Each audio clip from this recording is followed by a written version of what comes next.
franchise secrets, Erik Van Horn.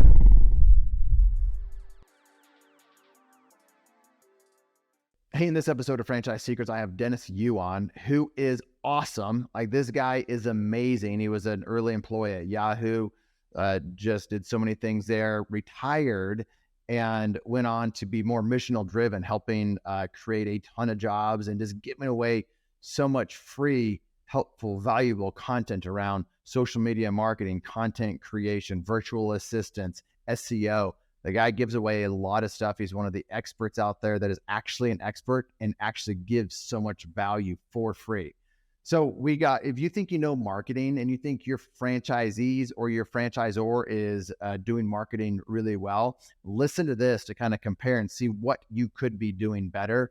I think this is something that I want to help the whole franchise community get better at, and that is finding really amazing marketing companies. He's not an agency. He's more project driven. So he's not going to be like a retainer agency. I think you're really going to enjoy this episode with Dennis Yu. Dennis, thanks for coming on the podcast. You came into the mastermind and we talked artificial intelligence, and you blew me away and you blew people away, and you graciously came on here to do a podcast. So thanks for coming on. Thanks, Erik. So when you were doing that mastermind, we talked a lot about AI, but you also wove in there your franchising experience and how you help some franchisors in that franchising space. And I didn't know that about you. So why don't you give people a little bit of your background, and then let's talk about your background as it relates to franchising. Oh, well, I don't think people need to hear about me, but I'm an old-time search engine engineer from 25 years ago, one of the early people at Yahoo. A lot of my people went to Google, and so I know a lot about, SEO and PPC and driving local search results, which happens to be very good for the franchisors. And because of what I did at Yahoo, I was able to I wasn't even out trying to generate business. And people like Nike wanted to open up Nike stores, and Quiznos wanted to expand their franchising, and Allstate Insurance were, trying to recruit more agents. And I happen to have a lot of friends that are franchisors, and we take our training and we help these other people improve. So I've spoken on 800 plus stages in the last 30 years, just sharing everything that I know. We're not making it a secret. The reason I'm doing this is that we want to create 1 million jobs, and everything that I do, I retired 20 years ago, is to create jobs. So I'm in Pakistan and the Philippines and these other places all the time, meeting with the leaders of these other countries to put in place these programs to train up folks that want to make $500 a month, which is $3 an hour. And a lot of them think it's not even possible. That must be a scam. There's no way you can actually make $500 a month because they're only making $70 a month doing whatever they're doing. But we're creating a ton of jobs, and we're a quarter of the way there. So we've created 250,000 jobs, largely because of our friend John Jonas and onlinejobs.ph. But we see that the franchisees and the franchisors together can grow their businesses by hiring virtual assistants that come trained out of our program. And we just want to put everything out there, put exactly all of our techniques, all of the SOPs. Everyone can implement that. You can hire your own people. You can train from the local college or high school. We want to create jobs. So I believe that most of digital marketing is being run right now by people that are like used car salespeople. They're just selling all kinds of stuff. And I want to go from being witch doctors to being like MRIs, where there's data, you can see everything. There's no need for a magic fortune, psychic, whatever. There's here it is. Here's the checklist. And everyone can see exactly what's going on. So let's rewind a little bit, because you left Yahoo, retired. What happened between retirement and this mission-driven thing to create so many jobs? Well, when you retire, and I'm sure you have a lot of friends like this, they retire and they start playing golf. They kind of hang around. They hang around other people who have lots of free time, who have already retired too. So it's like old people on golf courses, and it's boring. So I had a lot of friends, because of my connections from speaking and whatnot, that wanted me to speak at their conferences, which I did. Why not? I get to go to these exotic countries I've never been to. And then I got involved with different schools and other organizations. I call it 3 C's. So The conference will fly me out and pay, which is great because, the business class ticket plus good lodging and all that kind of stuff. And clients, I'll be able to meet in that city, and then I'll speak at colleges for free because they'll set up an auditorium, pay for pizza, $5, Little Caesars, pizza, whatever, auditorium of people, teach them how to get jobs, teach them digital marketing, teach them these AI tools that we saw a couple of weeks ago. And along the way, some of these folks will say like, hey, can we partner? And I'll be like, yeah, sure. But you have to bring the labor. I'll bring the training and the systems. We built a lot of systems. We built 135 courses. And if this helps create jobs, then let's do it. So we have colleges, 700 colleges in our program. But one, for example, is the University of Louisville. And they have a student-run agency. Another one is the University of, there's a bunch, I can't remember all their names, but there's University of Sunshine Coast. And there, Dr. Karen Sutherland, you can Google her, all of her students that are coming through her communications and social media classes are starting agencies. Instead of just, in typical university MBA, you go through the classes, you write the essays, submit the exams, and have some like fake project. But we're requiring all these students to actually take on a real business, a restaurant, a nonprofit, a chiropractor, a real estate agent. And that's how they're learning social media, by spending real dollars, collecting real video, interfacing with the real client, and they're getting real job experience that they can put on their resume. And they can either then go ahead and start a real agency from there, or they can use that as a great work experience to be able to then get into the company of their dreams. And so this is the kind of thing that we love to do. And I've done a lot of this consulting where I don't want to be the agency, because I think the agency space is just full of a lot of garbage and it's being sold the wrong way and vendors are being treated like they're trash. But we partner with some of the largest franchisors out there. You can Google me and see who they are, because we want to put systems in place to be able to help the franchisees as well as the corporate stores be able to win. Like you see what we did with Ashley Furniture. They're the world's largest furniture manufacturer. We put in place a program so the salespeople are making 1-minute videos, and those turn into ads, which drive more sales for them and more commission, and helps the stores, ranks them in Google, turns into ads, which then become Facebook ads and whatnot. And it's just a good thing. Empowers their in-house team, empowers external agencies. A lot of franchisees have to hire their own agency. But just because the franchisee hires an agency doesn't mean you can just write a check every month to the agency. That agency is going to fail unless there's cooperation where the franchisee, the owner of those locations, understands what kind of content to provide, making sure the tracking with the point of sale so we can drive sale, track all that, how many clients we're getting, that kind of thing is tied in together. So we're trying to build that kind of ecosystem. And I'm just really lucky that some of the biggest franchisors out there want to work with us. It's just a huge blessing. I think it's largely because of referrals, and also we get to train them. And once we train them, they say, well, can we hire you too? I'd love to dissect or like look at one as a case study, or just dive into one of these things a little bit deeper. We could do Ashley Furniture in that 1-minute video. Yeah, I can even go in and share. I mean, I know this, like from a podcast standpoint, people can hear it, but I can actually open the documents if you want to see the performance, the ads, all of that. I need to, we're recording on Riverside, not on Zoom. So you tell me how to do it, and let's do it, because this will be on YouTube. Let me do a screen share.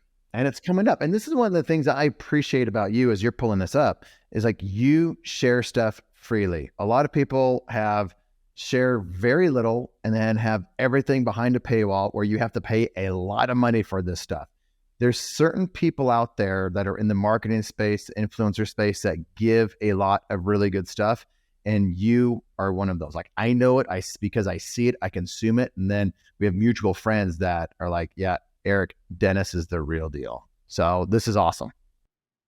So before we go into the data here, and I'll show you the whole process, and anyone who's listening or watching, if you want the underlying data and the framework, just send an email to Stephanie@blitzmetrics.com with the subject line, I love Erik Van Horn, and say, I want the success tracker, I want the 6-phase social amplification engine, I want the $1 a day training, like whatever it is, I'll just give it to you. Okay. So that I'm not selling you anything. I'm just giving it to you. Okay.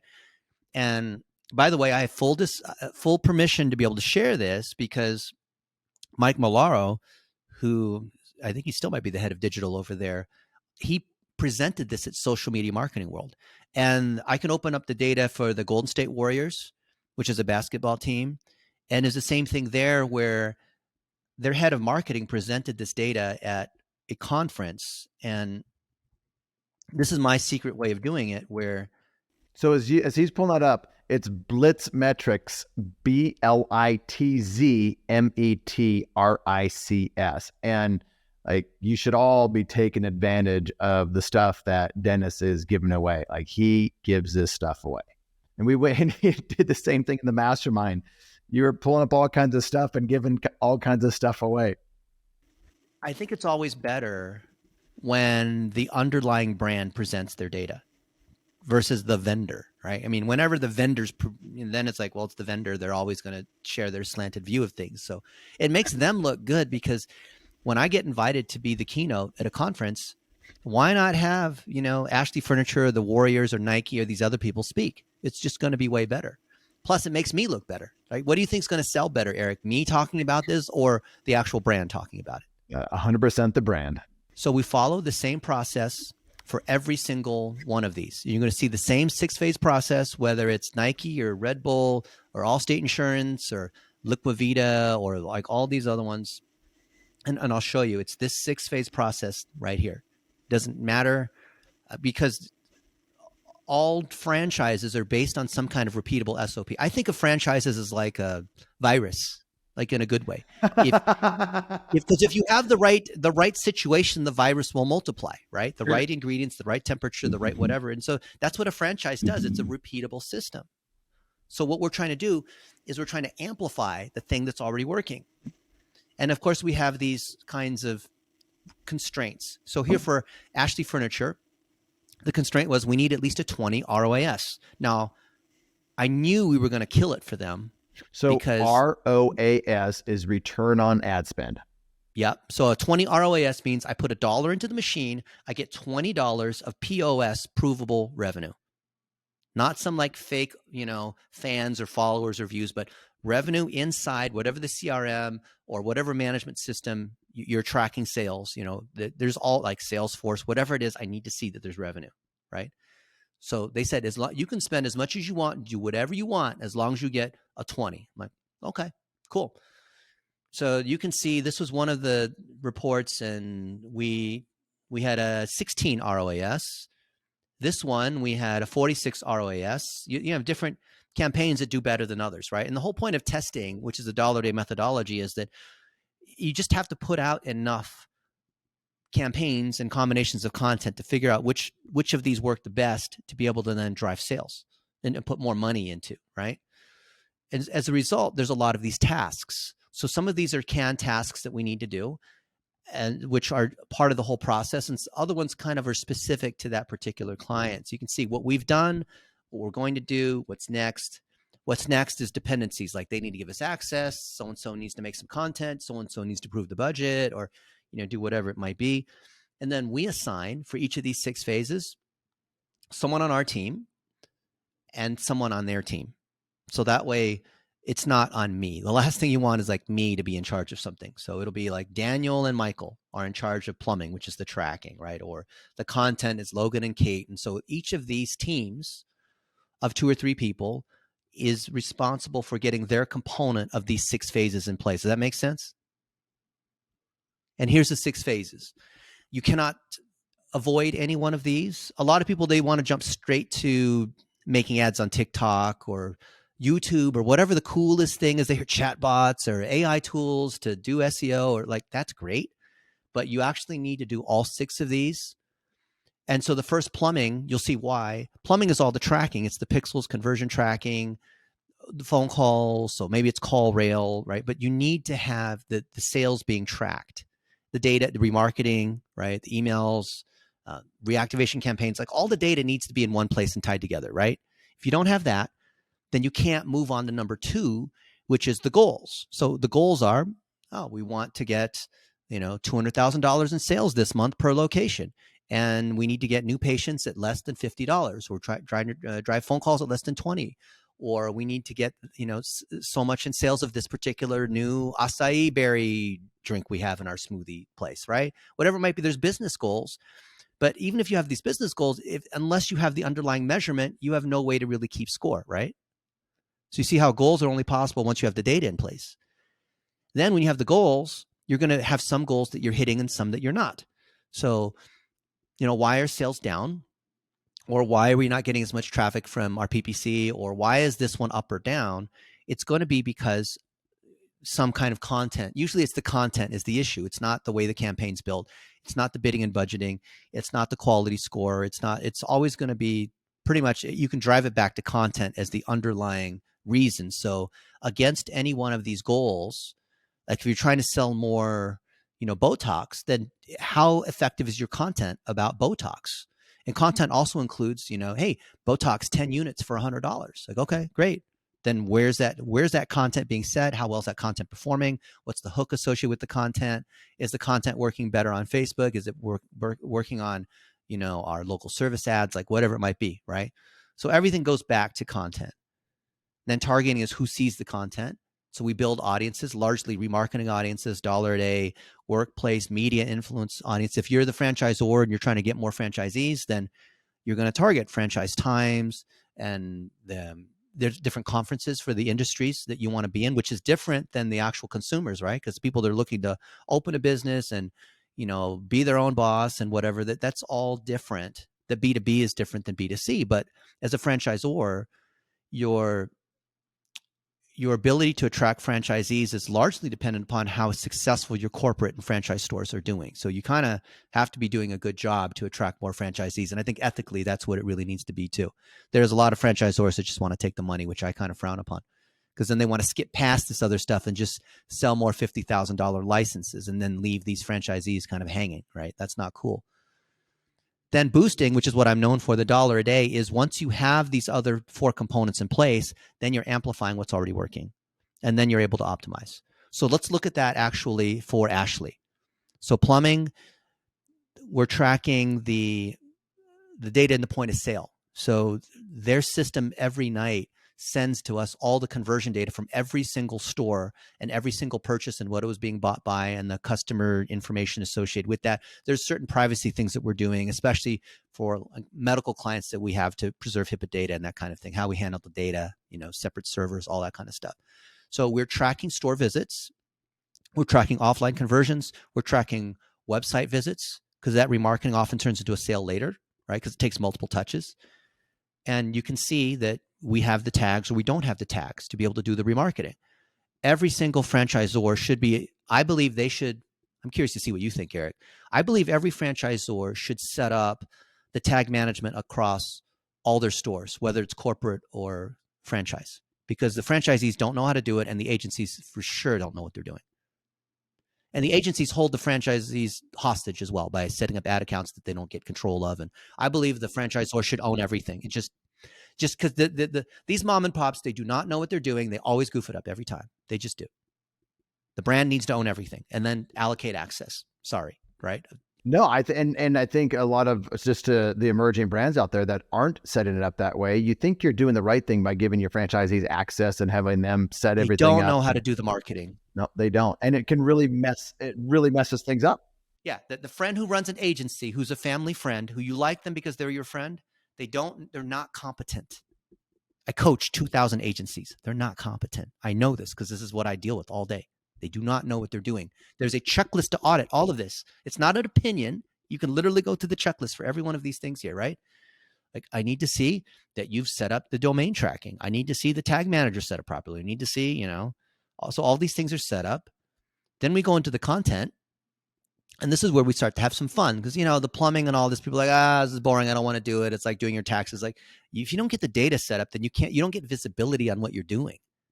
So can you see this, Erik? Like this table here, this dining room table, we drove 71 sales at an $87 cost per purchase, and we spent $6,000 and we drove $114,000 in sales. You see that, right? You see the data. This is not made up data. This is data from their point of sale. But if we didn't connect up the plumbing, Erik, how do we tell if this is any good? By how many likes we got?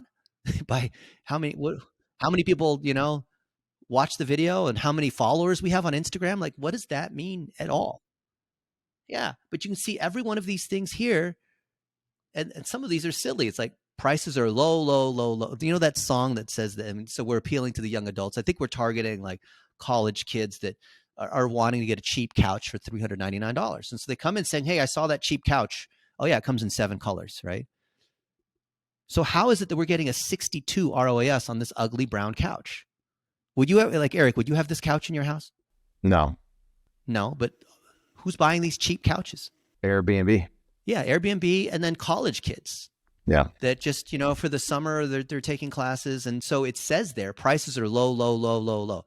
So a $399 couch sounds great. Like you could go to Goodwill or whatever, or you can get a brand new couch for $399. It's actually kind of comfortable. It's ugly, but it's comfortable, right? So we're driving a ton of these things here. And so you can see by putting out lots and lots of creative, some do better than others. Some do terribly. But the thing is, you would never know, right? So you can see we're testing. And you're never going to know until you put it out there. So if I show you, Eric, a grid of all these different ads, and I say, okay, here's 100 ads. Eric, can you tell me which ones you think we should be putting more money on? What would you say?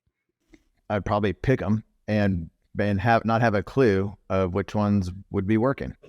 And then I would come in because I'm the expert, and I'd say, you know what? I think this one's the best one. I think this woman who's attractive she's the one who's going to do the best. And I'll be wrong. You and I will be completely wrong because we let the data tell us.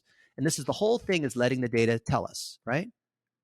So we have this at different stages, and then we create these if-then sequences. So you know how, like with email marketing, you can have these triggers, like if they open this message, then do this, or if they bought this one program, or, send them a coupon for 20% off their next visit, or you know what I mean? Like, you know what I mean by like if-thens? This is basic stuff to you. This is not necessarily basic to the audience. Well, the franchisee is not going to know how to do this because they're assuming the franchisor has already set up these systems. And the franchisor often will think, well, we're just selling the license and all the marketing needs to be done by, the franchise. So this ends up being dropped in the middle because neither party's doing this. So here's what we're doing. If you can see that we're literally naming our ad campaigns by if-thens. So if they've engaged with us on Facebook in the last 7 days, then show them this. If they've bought from us before in the last 30 days, then show them this other product, or show them this service, or give them a coupon, or tell them to refer a friend, it's like it's all being driven by an activity. You see what I mean? So initially when we started with Ashley, our database was 0 because we didn't connect these audiences. We didn't have our digital plumbing in place to be able to see, because the whole point is repeat purchases and word of mouth is the thing that drives the business, right? You can't count on corporate and the name, or especially like food. If you're a franchisee and it's a smoothie place, where you can't count on the name alone to drive everyone in, right? You need to take care of people and get good reviews and all that. So this if-then stuff is how we drive that.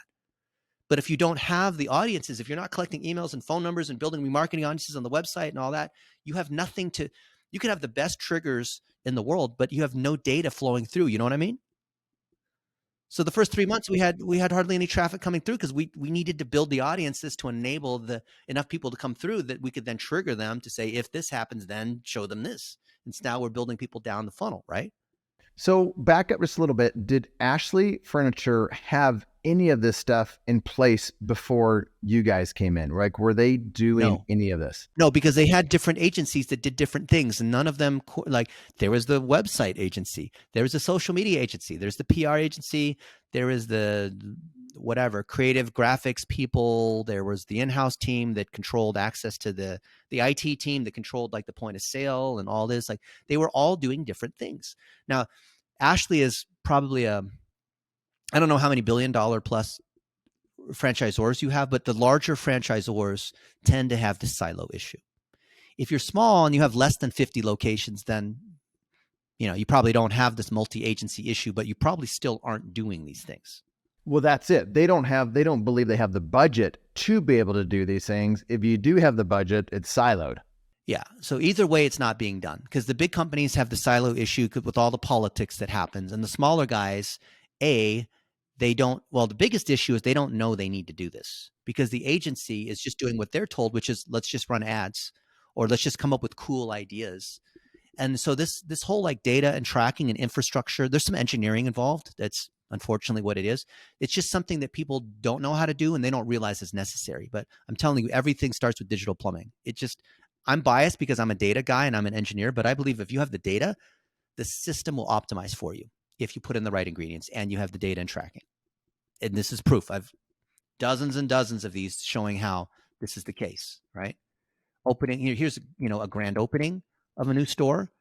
So there's a grand opening, launch campaign on what you do. Here's another one in Ohio, and here's coupons.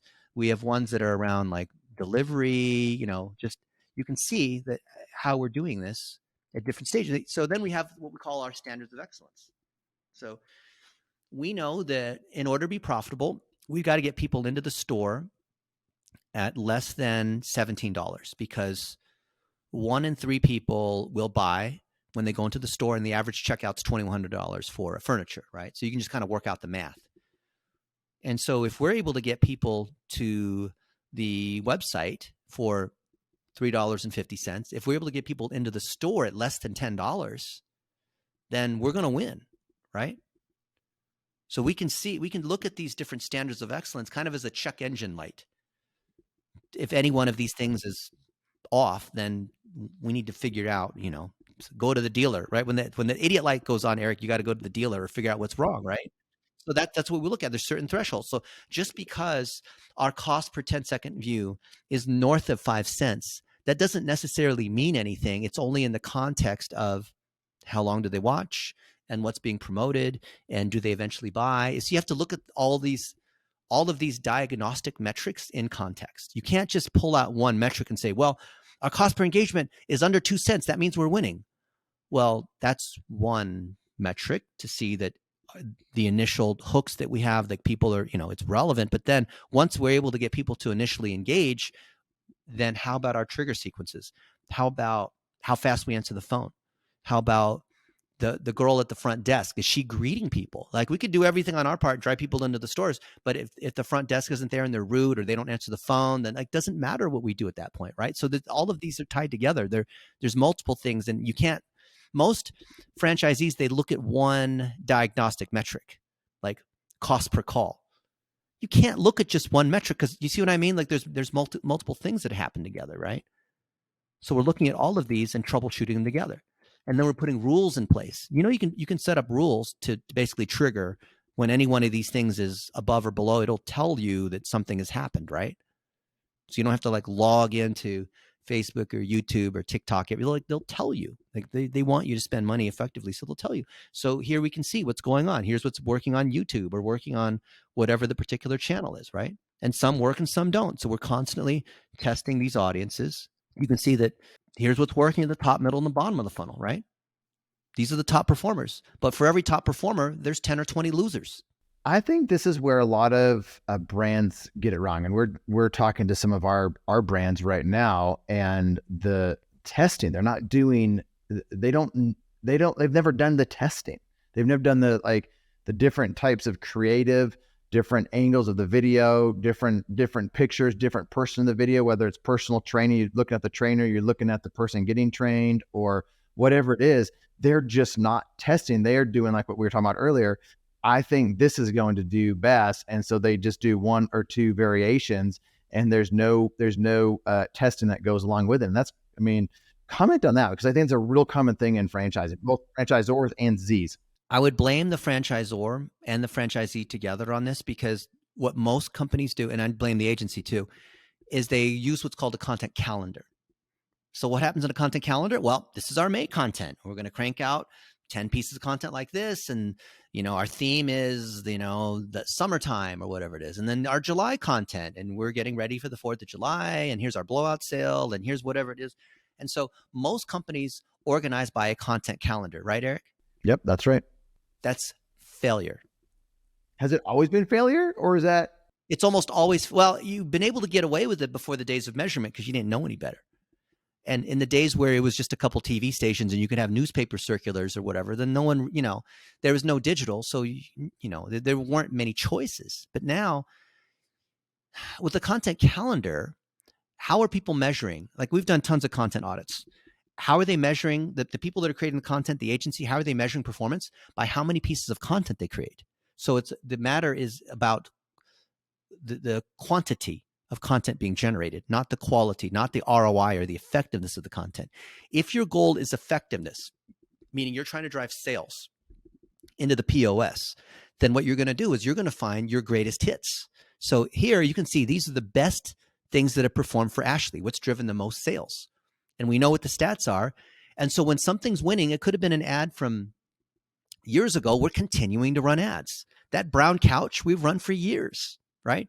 Because until we find something better, we're going to keep putting the majority of our money against that. So you should, here's the key point. You should focus 80% of your effort and money against things that are already winning. 20% of your time is testing for new things because you want to play winner stay on and you're trying to do better than you, but you already have a winner. So it's not like you're under this urgency. Every month you have to come up with new stuff. You don't have to because we have things that are already winning, right? What percent of the time are the franchisors, what percent of it of their efforts and money are they focusing on getting more out of what's already working versus trying to come up with new stuff every month? Isn't that ridiculous? Why wouldn't you I saw Axl Rose, Guns N' Roses, in concert a couple of years ago, and he's the fat old Axl, and he's singing "Sweet Child of Mine" and "Paradise City" and "Welcome to the Jungle" and all that stuff, right? You remember that? That was from Appetite for Destruction, 1987, and Axl Rose is still earning royalties on that because that's a greatest hit. Has he done anything since 1987? I mean, nothing really, right? But you know those Guns N' Roses songs, right? He's earning royalties on that. And so all of us as franchisees and franchisors should be finding the thing that works the best and then giving it to all the franchisees, running the same ads. And I think I might have told you accidentally, like we were doing some stuff with some of our stores in Alabama, and people in Alabama have an accent. And there was this guy, Woody, who said, yeah, on Sunday, we gather around and we'd watch football together, roll tide, and this is called the go around, which is a sectional couch that wraps all the way around. And we would, we'd cook out burgers and invite the neighbors over, and we'd have a good old time. And so that worked in Alabama, right? People like, oh yeah, roll tide, Alabama football, that whole thing, right? But then one of our guys, this happens, okay? Everyone has to admit this, messed up and accidentally ran that ad in Seattle and ran it in Chicago and ran it in Amherst, New Hampshire. Do you know of anyone in Amherst, New Hampshire that talks like that? And at first I thought, oh my goodness, we were going to get fired. How could we do? And then we looked at the stats. It worked. And what happens is that people engage with other people. So if you have a nationwide footprint, this is something I learned the hard way, or at least in hindsight, I wanted to claim that I was a genius when really it was our screw up. Things that work in one store, you might think won't work in another geography, because in California, it's about beaches and this lifestyle. And in the Northeast, it's like different because there's, snow and whatever it is. Like, you might think that there's these huge geographic differences. And maybe it is like if you run a lawnmower company versus a skiing company versus whatever, probably no skiing companies in, San Diego or something or whatever it is. Right. But for the most part, you'd be surprised at how you can reuse, like, oh, I can't, you see this girl in the top right? She's helping you pick out the furniture and choose the right color or whatever. That girl, I don't know what store she works in, but you can use her in any store. And we have, right? So the beauty of being a franchisee, the reason why you signed up to be part of a franchise is you want something that's already working. So as a franchisor, you should you collect these greatest hits so everyone can use this library that everyone's continuing to add to. Everyone's finding new things to put in this library, and we all benefit together. It's like this communal buying kind of thing, right? You don't want to rely on an agency to do this. The agency doesn't know. The agency doesn't know the brand like you know it. It needs to be in-house. How do brands and agencies it's so hard, Dennis, to find really good agencies. So as I do a lot of help with franchisors. You don't. You hire people. You fire your agency. You hire an agent. And this is from someone who owns multiple agencies. So I know. And I coach a lot of agencies. Agencies, you should pay when there's a particular project. Like setting up digital plumbing, that's kind of a pain in the ass. But do you need someone full-time doing digital plumbing when you really just basically need it for setup and maybe tune up every year or so? No, hire an agency to do that, because you hire the agency for a project. A project like building a house has a start and an end date. Like hiring a general contractor to create a new store. You're going to, the price is $300,000 for all the improvements you're going to make or whatever it is, right? But would you expect to pay that contractor every month another $20,000 after they finished, after the store's already had their grand opening? Would you keep paying them? No. So with an agency, it's the same thing. Have a project. Because if with that agency, and they can use all this technical mumbo jumbo about the technical stuff with the website and SEO and all these tools and all this stuff to confuse you. I'm not saying they're intentionally trying to confuse you, but they will. If you don't have a clear scope about what that agency is supposed to do for you, what do you think is going to happen? The meter is going to keep running, and they're going to keep charging you every month another $10,000 or $3,000. They just keep charging you every month. And how are you going to hold them accountable when there's no like end date of what thing's supposed to happen by when? How do you hold the agency accountable? Attention, franchisors and franchisees. There are two really important resources that I want to share with you that will help you avoid costly mistakes and increase your enterprise value. The first is our free Facebook group. It's a community that has over 4,000 franchisees and franchisors in it. When somebody asks a question, they get honest and authentic answers from multiple perspectives. You can join the group for free over at franchisesecrets.com/Facebook. The second resource I want to share with you is if you're a franchisor and you're frustrated that you're not awarding as many franchises as you thought you would, this is the reason I created the Franchisor Mastermind.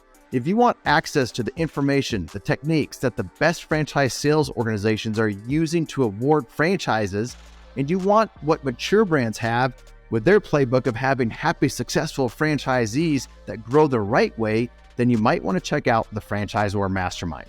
The reason why people join is they want access to my Rolodex, my connections. They want the playbook to achieve both short-term and long-term success. They want to increase enterprise value in their brand. Links will be in the show notes or at scalablefranchise.com. Well, let's talk about creative. So how often does a brand, let's say it's a franchise or they have 50, 100 locations or franchisees, how do they, how often should they be producing creative that push out to all their franchisees for kind of just organic type stuff, social posts, and then for paid media? Every month, I think there should be some updates to whatever new items you've tested and found to be winners. But if you follow the strategy we're talking about with the greatest hits, you don't need to. I know that sometimes there's seasonal content, like there's a sale or there's a new product or there's some new thing that you want to talk about. There's a new store that's opening. And fine, put that in that 20% bucket of effort, but 80% of your effort should be against the things that are working the best. So I want to disavow you of the idea that you have to keep producing content or the content goes stale or it burns out. It doesn't. You think it does, but it doesn't. And so think of it this way. We talked about Axl Rose. He's a musician. How many times have you heard, Paradise City? Dozens of times, right? So it's okay to run something that performs over and over again. Now, if it's a coupon, okay, fine. Don't do the coupon too many times. But if you're telling stories about why, how, and what, like I'm showing here, those will never get old. And so when we're more like musicians and we have a greatest hit, our whole goal is to find a hit and then just continue to put money against that hit. That's what the $1-a-day testing methodology is. The way that most brands do it wrong is they go with the newspaper publisher model. So Eric, when you open up the local newspaper for today, there needs to be some fresh news on car accidents and the weather and a new politician or the sports team, right? Every day there has to be new news. When you turn on the TV, there has to be new news, right? On the news channels. So most people think that they have to keep producing like a, news station. I'm saying don't be this content producer. Every day we have to do one tweet. Every week we have to do 5 TikToks because the consultant said so. No, that's a consultant trying to get you to do what they want, which is their own bias. Focus on your greatest hits. When you have a winner, let it run. And if it's working, you don't have to do anything for months. And we're talking about paid media there, something that's it's not a post, but that's paid media. It doesn't even matter with the organic. You don't even get any reach in organic. Use organic as a way to test. And if you have enough, God bless you. If you have enough traffic, maybe in QSR, you might have this.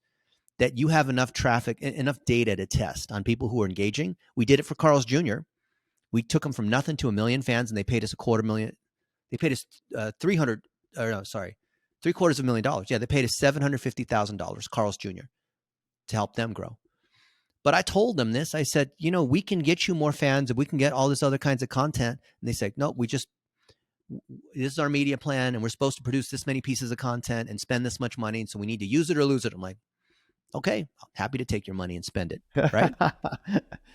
But if your goal is performance, then put more money against the things that are working. You don't need to touch it if it's working. Why touch it if it's working? Yeah, that's true. But you need to get the stuff that's working first. That's where a lot of brands, they don't have the stuff that's working. That means you're right. You need to get to structure. You need to have the structure in place where you have this tracking. Remember, I mentioned there's these 6 phases. So if you don't have the plumbing in place, you have no ability to tell what content's actually working. So content is phase 3 of the 6 phases here, right? Goals. So what is a new customer worth? What's the LTV of that customer when they come back, right? So the first purchase, they spend $59 on their tanning salon or whatever. And now they stay for 7 months. So they're worth $500 or whatever. You upsell them these other things. Like, you need to know what the business metrics are that you need to hit, but you need the data in phase 1 to get that in place. Once phase 1 and 2 are done, you don't need to touch it. Then you can focus on creating more content, which is really where you're going to put all your effort into, because targeting is already set. Once you build the remarketing audiences, and once you build, who your ideal customer is, you don't need to touch that. If you have a new product and it goes against a different audience, okay, fine. Amplification, you don't need to touch that either, because once it's working, you just let it run. Optimization is where you're going to keep learning. So you're going to spend all your time in phases 3 and 6. Do you need an agency for phase 6? No. Do you need an agency for 3? Maybe initially, but those like 3 and 6 are going to be ongoing functions. 1, 2, 4, and 5 can be a one-time setup by any agency or someone in-house. What do you recommend for number 3, content creation at the local store level? And this is going to be beneficial for franchisees who are at that local level, or the franchisors who are getting content from franchisees at the store level. How do they create content? The people at the front desk collecting 15-second videos on their iPhone all day long. And we have a whole course on how to collect 15-second videos, which I'll give out. How do they get that course? Well, you go over here to academy.blitzmetrics.com, and here's this 15-second video course. How do you make 15-second videos with an iPhone? Well, let's see. And I actually demonstrate how to do this, right? You can see all this stuff here, right? I think I have to unlock it. Yeah, you can see all this stuff, right? It's an actual course with these different things. Yeah. How do you amplify it, which is running dollar a day against it? Yeah. Different tools, how you plan the stuff out. How do you film it the right way? Meaning, please use a microphone if you can. Here's the types of videos with examples, right? Facebook group. Here's lots of samples of these ones, right? So this is a, $20 course, $25 course. I'll just give it to you. Send a note to Stephanie@blitzmetrics.com. Subject line, I love Erik Van Horn, and say, give me the 15-second video course for my team to collect videos. And then when they collect videos, then it shows up on, it gets automatically uploaded to Google, Facebook, or whatever it is. And then your team, your video VAs or whatever, can start to do all this stuff, right? It's like, Erik, name a city. Denver. So everything that's automatically tagged in Denver off of the shared folder or my phone or whatnot is going to be here. So when was the last time I was in Denver? Well, for an ice storm back in January on Southwest Airlines. Isn't that crazy? Look at this de-icing thing going on. Oh, man. And here I'm in Denver at a mastermind with a friend. I'm flying on a plane in Denver. I am with Joel Kaplan here in Denver, who coaches a bunch of agencies. I'm with Gavin. You can see here, I'm in Denver, downtown, right? So when all your stuff is being collected, these videos are being collected, then here's my buddy Justin Martin, who's one of the top real estate agents. I think he's number 1 in Colorado. Sold more homes than anyone else in Colorado across his team. He's making short little videos, giving a tour of this house. Like, here's a walkthrough of this house. Let's see. Yeah, here we go. Here's a walkthrough. Let's pretend, this is real estate. So he's giving us a walkthrough.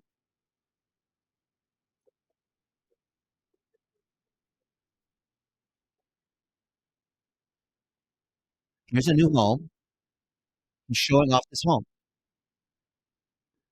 So he's teaching a course to real estate agents on how do you prepare a house before you show it, right? And it's just collected on a phone here. You can see where it is in Denver. it's with Justin. I can look at anything that's being made by Justin. So let's imagine you have, 50 locations, and each of these people we can automatically tag so we can see what they're doing, right? So the AI is automatically doing the tagging. That's the key here, right? Right. So you can quickly find all that stuff. Anything that you need, Yeah, you can it quickly just makes it find easy to sort. And you want to, so once you've collected the content, you have to make it frictionless for whoever's editing the video to be able to access it and organize it. Because if you're collecting across 50 locations, that could be a real pain in the butt to try to organize. So how do you, like, this goes into kind of the VAs, but for me anyways, I outsource that to a VA. I give them a Zoom session, and they go in and they create all the content out of a Zoom session that I did. Yeah, exactly.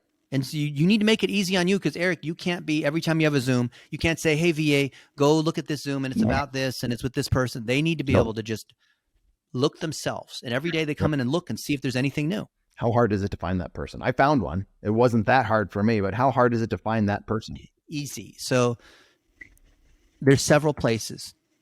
There's onlinejobs.ph, full disclosure. This is a good friend of mine. This is the world's largest site for virtual assistants. There's 2 million of them here. Okay. Now you're looking for people that are doing this full time, which is what this site is. And these people will work for your business for $300, $400 a month, full time, working for you. So you can see people are applying, right? Look at these people. Like here's one. Here's a video editor. To kind of bring a distinction between this and Upwork, people on Online PH are looking for a job, and people on Upwork are more looking for entrepreneurial projects. Upwork and Fiverr are, you hire someone for a couple $100s to do this one thing and the project's over. That's it. This, we're hiring people full time for an ongoing function, a process. So here's what we like to say. Projects cost you money. Processes make you money. Projects are late. Projects get delayed. Projects you have to hire and fire. Projects start and stop. They're a pain in the ass. Processes continue to run. I do not like hiring freelancers, because when they're done, then all that effort you put in is gone, and now you got to hire another one, and then all that IP goes out the window, and they're off to the next thing. Because freelancers, the reason why they're freelancers is they can't hold down a steady job, or they don't want to stay and work with you. If I've invested in training up someone and they know my content and all that, I want them to stay. It's not that I'm hiring someone for cheap. Like here's this guy. We can see that he wants $915 a month. That's a little high, but okay, maybe he's good, right? But that's full time. And so you're not hiring these people for cheap. VAs you don't hire because they're cheaper. You hire because they stay with you. You know what I mean? And over the years, these people stay a long time. So here's one. This one will be a digital marketing person or an account executive. Okay. And they want $2,000 a month. Sorry, I'm not going to pay that high unless she's incredible. But we get hundreds of people that are applying. And some people put high prices on. I had someone put a really high price on. I'm like, no, I'm looking for, they don't, that's exactly it. They dropped it in half. Yeah, because they don't. I mean, whatever. I mean, if they can get it, more power to them, right? If you don't know any better. Because you might think, well, shoot, for me to hire an American would cost me $6,000 a month. You know, the min wage in California is like $20 at McDonald's and whatever, right? Here's a random one. This one's she's going to be cheaper. How much is her thing here? $500 a month. Okay. $3 an hour. Yeah.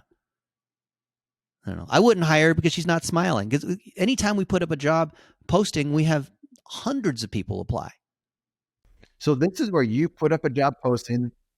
There's specific ways to do that. Like how do people, I'd had Cosm on the podcast a while ago. He did a great job. I know that you know Cosm. You kind of helped Cosm. I know you did that. How do people learn this stuff? Where do they get started? Well, we have a whole course on how to hire VAs, because if you don't know any better, you're going to make a job post and you're going to get inundated with hundreds of people. And you won't know, and they'll all be hitting you up saying, let's hop on a call. So you hop on a Zoom or whatever it is. So you need to learn what the 6 different roles are that you can hire them for. So you hire people into a role. You don't just hire someone, right? So here's the process. You have them meet some basic requirements before you ever talk to them. So what we do is we say, you got to use the magic word. So if I look actually I closed that window, but they have to apply with the beaver or hedgehog or whatever the word is. If they don't, then they're automatically disqualified because they're not reading the directions. Look, like this one, beetle. Okay. This one is applying to this particular, let's see here. You can see the full profile. Where's the thing to click on the job? See, I'm not the one who's doing this. I have VAs that handle everything here. Okay. So, job posts. Okay. Let's just look at some of these job posts. Okay. Here's WordPress and HubSpot, graphics designer, video editor. Sure. Let's look at this one. Okay. So this has this whole overview, and you can copy it. You can go look at our stuff and copy it. We encourage people to do that. And it says, hey, you're a great video editor. Here's some examples of how we've done this and whatnot. But then to show that you are paying attention, please say this is the first line, or please use the keyword, rabbit, or please, whatever it is. Almost all of these are going to be this way. Like here, Content Factory. Oh, here's one. A couple thousand have applied to this one. See, here's a whole description. We've got great examples. Here's a YouTube video to watch. Now look at this, Eric. Please include beaver in your subject line. So guess what happens if they say, I'm your best VA, I'm going to be your, whatever it is. We know that they don't pay attention to these details, right? And then we have another, well, here's the whole course that goes through how to do all of it, and all the people that have hired VAs through our program, including Qasim. We've created lots of jobs. I'm very proud of that. But look at, here's a group I have. So I'm in Pakistan all the time. This group is called Digital Marketing with Dennis Yu. 40,000 people in it. And we're constantly posting jobs here, right? Here's one. I did an audit of an SEO company, and go watch the audit. And if you want to apply, then reply and show how you've made a 1-minute video. So notice this guy's just made a video to reply.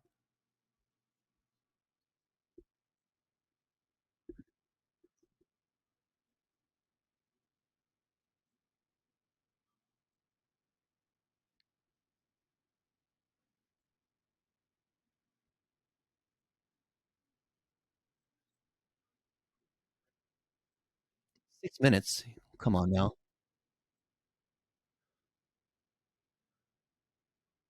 I'd hire this guy for $500 a month, but he still has to qualify, of course. And you'll see that here, I did this one yesterday with this guy who's a big deal in Pakistan, talking about how do you get a job.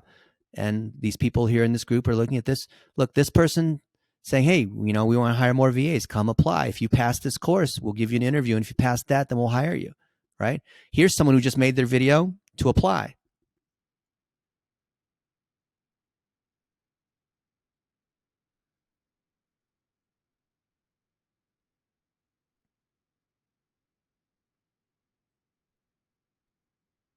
Okay, so she might be good, she might not, we don't know, but our people are going to qualify her, right? And she's going to go through our training and demonstrate that she can do these things. Other people are coming in saying, hey, I need to hire someone. Look, Melissa says, hey, I need to hire a VA ASAP. Of course, they always say that. And here's the stuff that we need. We need to build out the content machine. Okay. And so all these people are looking at this and applying. See, right? This one, she says, hey, I need someone. Can anyone help me with this? Here's one from last week. Listen to this.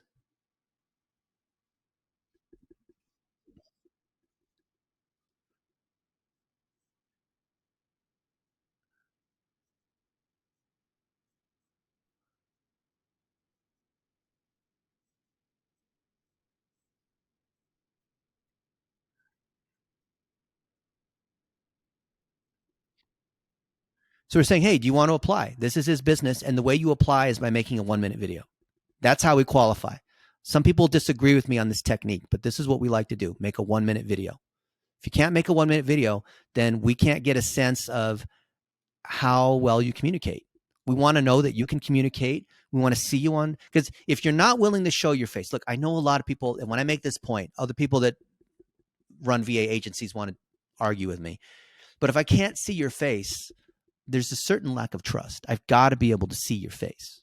I've got to see that you can communicate. If you're on the other side of the planet, I don't care where you are. You could be in Kosovo, or you can be in Brazil, or you can hire great VAs all over the world, but I have to be able to see your face. You have to be willing to jump on Zoom. And I understand in other countries, women are treated differently. Like in Muslim cultures, they're less likely, they have the hijab and all that. Like, okay, I get it.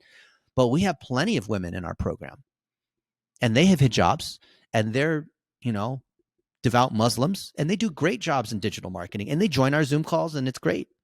I love it. I love it. Well, I think you gave franchisees and franchisors a lot to think about. I know you gave me a lot to think about today.